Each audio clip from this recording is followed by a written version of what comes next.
que nosotros tratamos de manejar ya con este simulador no es otra cosa más que apoyar al aprendizaje sobre todo de muchos temas y en específico de esta parte de la herencia mendeliana. Entiendo.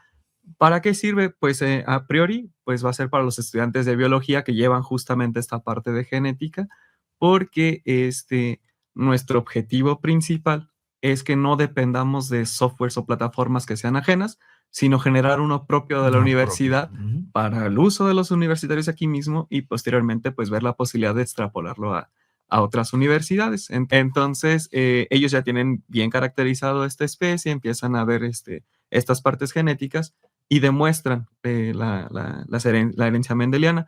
Pero, pues estos experimentos tardan mucho, ¿no? Me comentaban ellos, y ellos son los que llevan esa parte, que para demostrar la primera ley o para obtener la primera generación requieren 6 semanas. Y para seguir demostrando la otra necesitan otras 6 semanas. Entonces, eso en un semestre, pues como que nos quita mucho tiempo y a veces no está el tiempo Sí, necesario. El tipo de inteligencia artificial es la que se está desarrollando más a día de hoy, el hecho de que pueda interpretar imágenes y cualquier tipo de imagen, ¿no? Pues justamente lo que platicaba, yo le puedo tomar la foto a un espécimen que quiero saber qué es lo que hace o si es peligroso y lo identifique de manera inmediata. Sin embargo, ¿por qué no lo hemos visto tan seguido? Porque es muy costoso computacionalmente. Las bases de datos que hay detrás de eso son horribles en cuestión de información.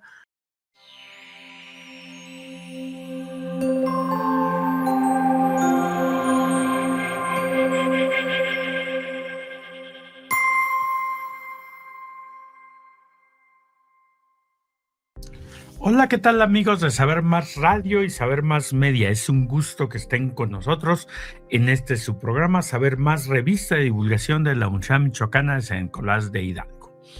Siempre tenemos temas interesantes aquí, pero hace unos días que hemos estado hablando de inteligencia artificial. La inteligencia artificial ha llegado a los oídos del ciudadano común más como una amenaza que como una herramienta poderosísima para hacer muchas cosas interesantes, ¿no? Entonces la gente pues se imagina que una computadora va a cobrar conciencia de sí misma y va a empezar a hacer maldades. Por alguna razón, y creo que es reflejo de nuestra conciencia, siempre imaginamos que las cosas van a terminar mal. Alguien incluso por ahí dice, tú piensa mal y acertarás, ¿no? Entonces, siempre que pensamos en una nueva tecnología, vemos los aspectos catastróficos. Lo mismo sucedió con el uso de las computadoras, con el uso de las calculadoras, con la imprenta misma, sí, que se imaginaban desastres, ¿no? Por fortuna esos desastres no se han logrado materializar y pues yo creo que debemos entender que las herramientas pueden ser buenas o malas, depende de cómo lo usemos. Entonces yo puedo tomar un martillo y un serrucho para hacer un mueble precioso, o lo puedo blandir como un arma y hacerle daño a alguien. Pero esa es mi decisión. Entonces no creo que la inteligencia artificial sea diferente. Es decir, que pueda asumir el control de cosas, pues siempre tenemos la opción de desenchufarla y listo. Bueno, pero en fin, hemos estado hablando de aplicaciones en el área de la biología. Y hoy vamos a tener una muy interesante. A ver, quisiera yo poner en contexto el asunto. Pero bueno, antes voy a presentar a Adrián Alonso López, él es físico matemático de la Universidad Michoacana de San Nicolás de Hidalgo. Y él, bueno, ellos, porque son varios, incluyendo alumnos, están trabajando pues en un simulador que utiliza la inteligencia artificial para resolver problemas de herencia mendeliana.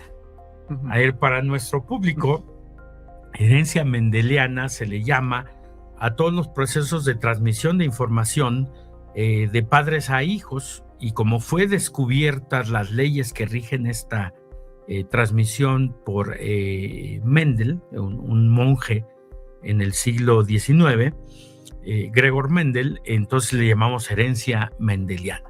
Y la herencia mendeliana pues es aquella que se va a generar donde hay procesos de reproducción sexual. Sí, básicamente en casi todos los seres vivos, claro, salvo excepciones que no tienen reproducción sexual. Ujú. Bueno, entonces, seguramente todos han oído hablar que hay una cantidad de mitos enormes, ¿no? Por ejemplo, que para que un perro nazca sin cola, pues córtale la cola a cada nuevo perro que nace y a la séptima generación van a ser sin cola. Sí. O la gente dice, a ver, si nació morenito de padres blancos es que hubo chanchullo. Ujú. Y no, problemas como atavismo se conocen perfectamente. Lo mismo otros fenómenos como epistasis y demás. Ya los platicaremos. Entonces, bueno, ellos están trabajando en un simulador de herencia mendeliana. Ujú. Oye, Adrián, ¿para qué nos serviría eso? Sí, bueno, antes que nada, gracias por la invitación. Lo que nosotros tratamos de manejar ya con este simulador no es otra cosa más que apoyar al aprendizaje sobre todo de muchos temas y en específico de esta parte de la herencia mendeliana. ¿Para qué sirve? Pues a priori, pues va a ser para los estudiantes de biología que llevan justamente esta parte de genética, porque nuestro objetivo principal es que no dependamos de softwares o plataformas que sean ajenas, sino generar uno propio de la universidad para el uso de los universitarios aquí mismo y posteriormente pues ver la posibilidad de extrapolarlo a otras universidades. Entonces, ese es el objetivo. Aprender a lo mejor un ingeniero civil no le va a funcionar tanto. Sin embargo, nosotros queremos hacer mucho hincapié a que no porque hablemos de temas que a lo mejor no son nuestra área de conocimiento, no significa que no nos puedan resultar interesantes. Y es justamente lo que nos pasó. Sí, aunque fíjate que yo estoy imaginando posibles aplicaciones para la gente común y corriente. Déjame decir que en biología genética es el coco de muchos estudiantes. Sí. Sobre todo cuando nos ponen un problemita, ¿no? Claro. De a ver cuál es el posible resultado. Las leyes de Mendel son leyes en el sentido de que son generalizaciones que se cumplen. Uh-huh. Por ejemplo, Mendel hacía cruzas de chícharos, ¿no? Chícharos de flor blanca con chícharos de flor amarilla, y él podía determinar cuál podía ser el resultado en base al cumplimiento de estas leyes. Claro. ¿No? Y por supuesto que estas leyes se cumplen. Ahora, en el problema del chícharo es muy fácil, ¿sí? Porque pues interviene un gen, porque hay genes que son dominantes, genes que son recesivos, pero la mayoría de la herencia nuestra es multigénica y ahí es donde se complica el asunto para los estudiantes. Pero yo estoy pensando que yo pudiera tener, por ejemplo, un perro en casa y lo voy a cruzar. Claro. Y me pudiera decir, bueno, estas son las probabilidades de que nazca un perro de este color, un perro más chaparrito, un perro más grande. Depende del carácter que siguiera buscando. Entonces, eran las aplicaciones que yo pensaba. Ajá, pues sí, esto pues surgió de esta necesidad académica. Sin embargo, ahí mismo con el maestro Marco Aurelio, pues él lleva esta parte divulgativa, ¿no? Que ha sacado, por ejemplo, en los tenis de la ciencia, cómo se determinan los grupos sanguíneos, por ejemplo. Sí. Y con este simulador también lo hemos estado implementando en la divulgación, justamente para llevar al público general cómo es que se comporta realmente la genética, ¿no? Porque pasa ese tipo de casos que mencionaba en un principio, que a lo mejor porque mi hijo salió más morenito y los padres son blancos, como que empiezan a echar la imaginación en otras cosas. Hubo chanchullo. Claro, ¿no? pero pues realmente hay una base científica detrás, claro, que pues muchos lo obviamos, ¿no? Decimos, a lo mejor los caracteres genéticos solamente son de padres. Ajá. Y olvidamos a las generaciones que hay detrás. Y es justamente lo que buscamos. Eso es en la parte divulgativa. Y creo yo que así como hacemos mucho hincapié en la parte física, ¿no? Para que el público general se involucre en la física, entienda conceptos físicos, también hay muchos temas biológicos que le importan, le interesarían mucho a uno, más allá tanto de satisfacer la curiosidad, pues para comprendernos un poquito mejor a nosotros, ¿no? Podemos entender muchas cosas de por qué yo nací lacio si mi mamá es de cabello chino, rijado, ajá, ¿no? Cosas de ese estilo. Entonces, sí, claro, tú no sé, eres muy joven, pero hubo una película que fue lacrimosa, tremenda, con Pedro Infante, que se llamaba Angelitos Negros, ¿no? Sí. De un matrimonio que tiene una niña de piel muy oscura y pues se arma el dramón, ¿no? Yo cuando vi esa película decía, pero si esto tiene una explicación muy sencilla. Es decir, bueno, la más simple es echar la culpa a alguien, ¿no? Que alguien ahí traicionó. pero en realidad estos fenómenos ocurren. Claro. Decía yo que se llama atavismo, ¿no? La aparición de un carácter que aparentemente estaba ya perdido. Porque en los genes, y eso fue una demostración de Mendel, las características no se pierden. Es decir, esas quedan y cuando, digamos, se dan las condiciones adecuadas, pues vuelven a aparecer. Por ejemplo, una oreja chiquita, ¿no? Vamos a ponerlo de ejemplo, ¿no? Sí, pues hay reproducción entre personas de orejas normales y de orejas chiquitas. Y vamos a pensar que es un carácter muy débil, que se expresa muy débil. Entonces, cuando se da la reproducción, pues tiende a dominar uno de ellos, digamos el de orejas grandes. Pero el de orejas pequeñas no se perdió, hasta que se encuentra con otra combinación genética que tiene también orejas pequeñas como única opción, pues vuelve a aparecer. Sí. Entonces este asunto de atavismo pues es fácil de explicar, pero sería muy interesante no solo para los estudiantes de biología, yo pienso para cualquiera de nosotros, para cualquier ciudadano, para ir entendiendo que las explicaciones más sencillas no necesariamente son las verdaderas, aunque el rasero de Occam nos dice que sí. Sí. Oye, ¿cómo se les ocurrió esta idea? La idea originalmente fue del maestro Marco Aurelio, porque justamente ¿Él es de químico biológico? Él está en la Facultad de Biología. Ajá. Él está adscrito ahí en la Facultad de Biología, lleva la parte del laboratorio de genética. Eso es. Entonces, ellos en particular hacen estos experimentos para demostrar las leyes de Mendel con la mosca de la fruta. Drosophila melanogaster. Exacto. Esa es la mosca chiquitita que sale en la fruta cuando está muy madura. Sí. Justo. Sí. Entonces, ellos ya tienen bien caracterizado esta especie, empiezan a ver estas partes genéticas y demuestran la herencia mendeliana. Pero, pues estos experimentos tardan mucho, ¿no? Me comentaban ellos son los que llevan esa parte, que para demostrar la primera ley o para obtener la primera generación requieren 6 semanas. Y para seguir demostrando la otra necesitan otras 6 semanas, entonces eso en un semestre pues como que nos quita mucho tiempo y a veces no está el tiempo necesario. Sí, el estudiante no alcanza a verlo físicamente, claro, el resultado. Entonces ellos echan mano de un software que es ajeno, pero han tenido muchos problemas con los mismos, entonces de ahí nace la necesidad. Y me platica a mí que, pues digamos en la Facultad de Ciencias Físico-Matemáticas llevamos esta parte de programación también, y empezamos a hacer esta combinación de conocimientos y es de donde sale la idea y pues el fruto de ese trabajo. Sí, me parece muy interesante crear un instrumento para facilitar el aprendizaje. Pero yo te decía, bueno, para cualquiera de nosotros, yo creo que no estaría nada mal que supiéramos algo de genética todos. Sí, claro, igual como los experimentos de física que tratamos de inculcarlo a todos para que entiendan la naturaleza, también la parte de genética para entendernos a nosotros mismos es muy importante. Sí, un jugador de billar, si supiera física, yo creo que sería mejor que supiera cuestiones de movimiento, ¿no? Claro. De leyes del movimiento, de inercia, todo ese tipo de cosas, le iría mejor como jugador. Sí, entonces, bueno, a todos nosotros, yo pensaba en las plantitas de nuestra casa, ¿no? Que pudiéramos más o menos ver cómo resultan. Ahorita, regresando del corte, te platico una anécdota que le pasó a mi mamá, precisamente que estaba yo pensando en cuestiones de herencia y de fenómenos que no se pueden explicar por herencia mendeliana. Sí. Precisamente ella fue, digamos, testigo de uno de estos fenómenos, ¿no? Que se les llama epigenética y que, bueno, aparentemente no cumplen las leyes de la herencia mendeliana, pero bueno, se pueden explicar por las mismas, ¿no? Entonces, estamos casi a punto de irnos a un corte, pero pues, no sé, me gustaría que me dijeras qué te pareció esta colaboración con biólogos. Fue una experiencia muy, muy, muy gratificante. Aprendimos muchísimo todos de todos y pues da como que tanto esta curiosidad como estas ganas de seguir colaborando con más personas. Vamos a mandar una pausa y regresamos. Claro, ¿sí? Perfecto.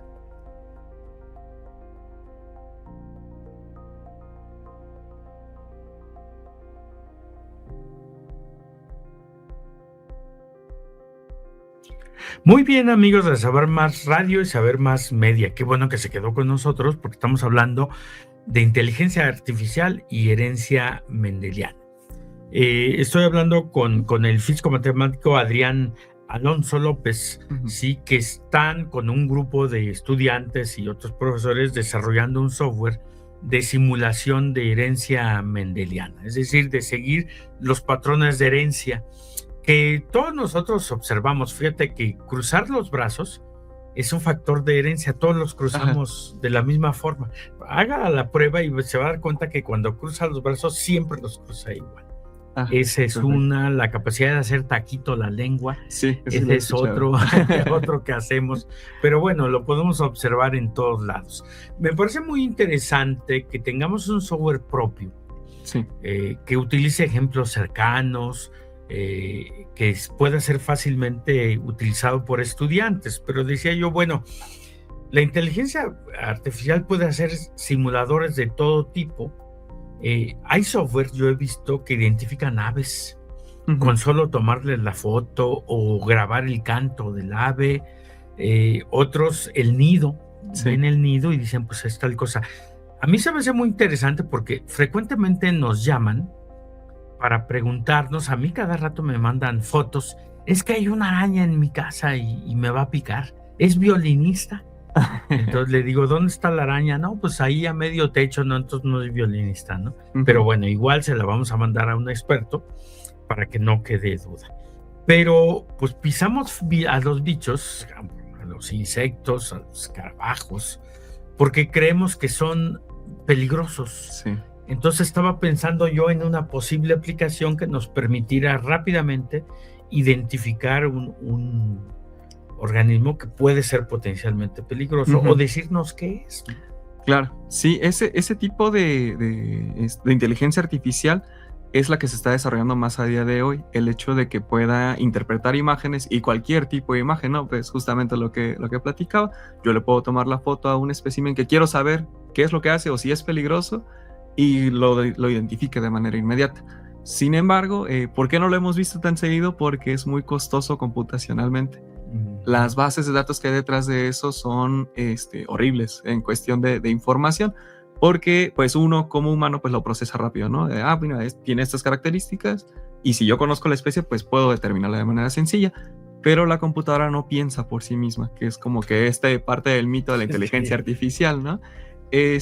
Nosotros, para que una computadora sepa interpretar una imagen de otra, necesita un entrenamiento muy largo, muy pesado, y no es de 2, 3, 5 imágenes, 10 imágenes.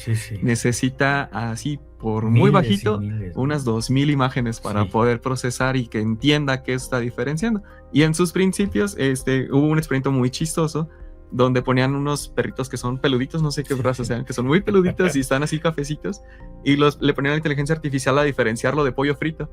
Entonces, ese era su trabajo, y son cosas que a lo mejor pues uno le parece muy sencillo, pero pues la máquina no tiene ni ojos, no tiene el pensamiento que nosotros tenemos, entonces sí necesitan muchísimas imágenes para que la capacidad de abstracción, ¿no? Sí. ¿Cómo diferenciar de un pollo frito? Si el color puede ser que diga que es un pollo frito, pero como uno tiene muchas cosas, porque pues uno puede diferenciar rápidamente texturas, formas y demás, pero pues, le ponían muchos ejemplos de perritos que estaban justamente a la misma posición que el pollo frito y se confundía. Sí, fíjate, a mí se me hace muy interesante esta parte. Uno viaja a otros lugares, a otros países, y hay guías de observación de aves, de plantas, de muchos organismos, ¿no? Y uno compra su librote y ahí anda viendo.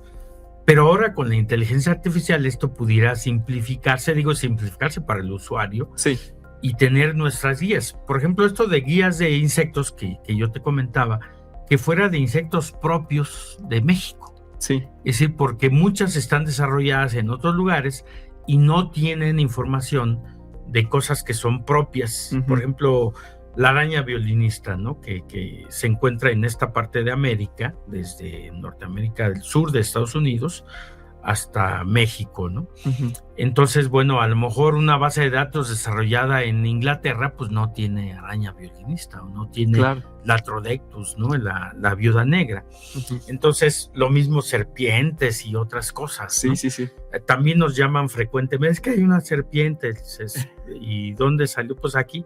No, pues es un alicante, no te pasa nada, no te hace nada. Una serpiente venenosa no se va a ir a meter a tu casa, pues nomás a No, es porque tomar sí. la sombra, ¿no? Claro. A menos que vivas allá en la punta de un cerro, ¿no?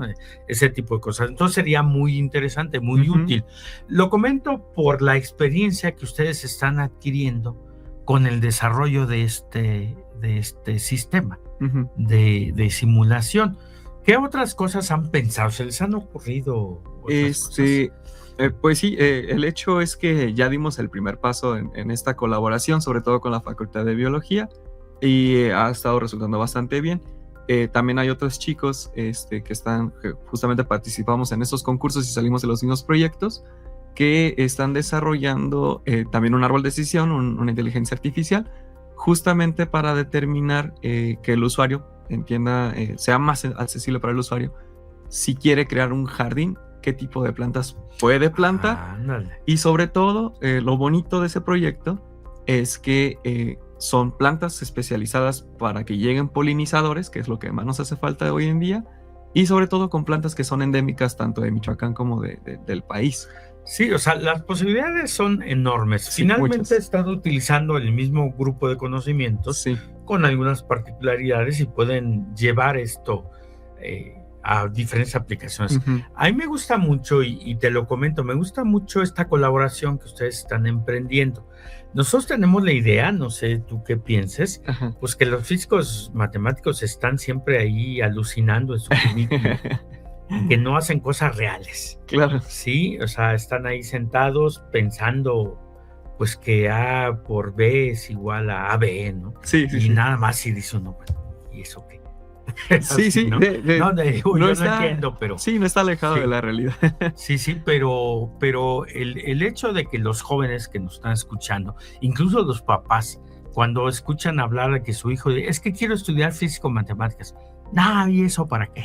Sí. Porque nosotros identificamos que un odontólogo pues hace algo muy concreto, un contador, un abogado, un médico, Sí. pero un físico matemático decimos, pues, ¿qué es o qué onda? Y sin embargo es una de las carreras profesionales más demandadas en la actualidad. Sí, sí, sí. Por sí. esto, precisamente. Justamente, y de hecho me pasó a mí de manera personal. También yo cuando decidí estudiar esta carrera, mis papás me preguntaron, ¿y de qué vas a vivir? ¿De qué se trabaja? ¿O qué haces ahí?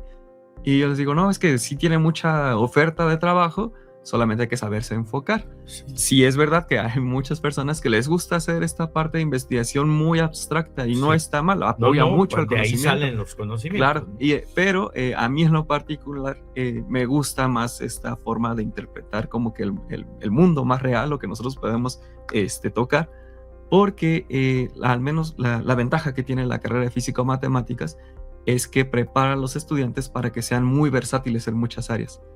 Por ejemplo, nos pasó pues en este caso, ¿no?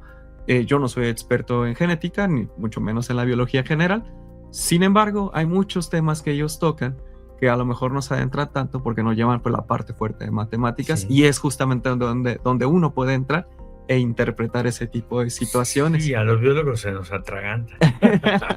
Claro, entonces sí, nos vuelve bastante versátiles y nos podemos desarrollar en muchas áreas. Fíjate, mi mamá le gustaba mucho cultivar flores, como a todas las mamás, espero.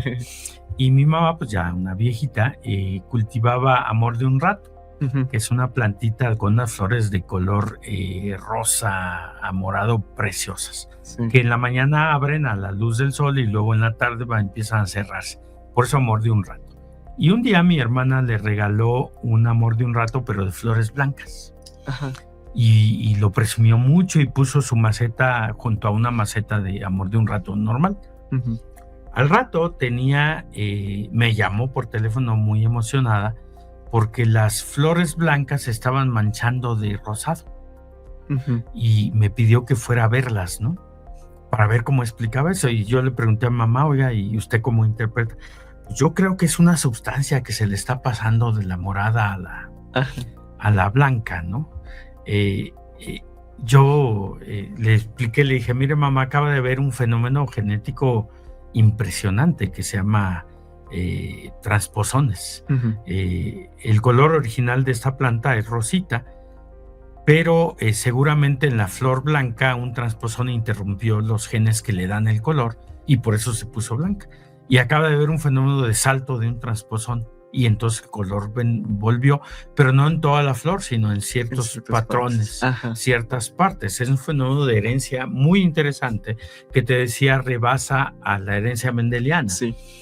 Pero así como esto, que mi mamá le dio mucha curiosidad, y se le pudo explicar, me costó trabajo explicar porque eso es muy abstracto, sí, me parece que cualquier persona que le gusta la jardinería o la cría de animalitos o cualquier problema que se le ocurre, pues lo pudiera usar, ¿no? Sí, tiene muchas aplicaciones y realmente el ser humano nunca ha estado alejado de ese tipo de situaciones. Sí. Por eso tenemos pues las razas de perros que tenemos ahora, por eso sabemos que ciertas reses dan más carne, ¿no? Ese tipo de situaciones siempre ha estado presente. Uno pues ya como no se dedica a eso, pues como que lo va olvidando, pero sí, podemos empezar de ejemplos muy chiquitos. Si a mí me gustan las plantas, puedo empezar a hacerlo. O si tengo ciertos perritos, pues, y me gustan y tengo el espacio y lo demás. Un criador de ganado. Sí. Y son los que más están en contacto con esta parte. Yo creo que son los que no lo han olvidado tanto, pero digamos que la sociedad acá que no se dedica a ese tipo de actividades, sí lo ha olvidado y es bueno retomarlo porque tenemos mucho de donde explotar y podemos obtener ejemplos y experimentos bastante interesantes. Sí. Tú trabajas, hay un grupo de estudiantes involucrados, sí, ¿no? Que no pudieron venir hoy. Uh-huh. ¿Cómo los ves? ¿Se entusiasmaron? Están muy contentos y están bastante emocionados, están bastante felices, están muy inspirados a seguir trabajando y colaborando entre ellos, porque es justamente a nosotros como asesores nos pasó que nos nutrimos de la información del uno del otro y a los estudiantes pues mucho más, ¿no? Tienen todavía esta energía para explotar. ¿Te acuerdas de los nombres para mencionarlos, para que vean que hablamos de ellos? Es Jorge Alberto Cedeño Vázquez de la Facultad de Ciencias Físico-Matemáticas, Ana Paola Villanueva Tenorio también de la Facultad de Ciencias Físico-Matemáticas y Jennifer Vargas Leal de la Facultad de Biología. De Biología. Esta interacción, te digo, a mí me parece genial, ¿no? Me parece genial romper esa barrera disciplinaria, sí, y empezar a trabajar y que sea experiencia desde los alumnos. Oye, pues estamos terminando, te agradezco tu presencia en el programa. Gracias. Y amigos de Saber Más, no dejen de buscarnos cada semana, se pone muy bueno. Gracias. Gracias.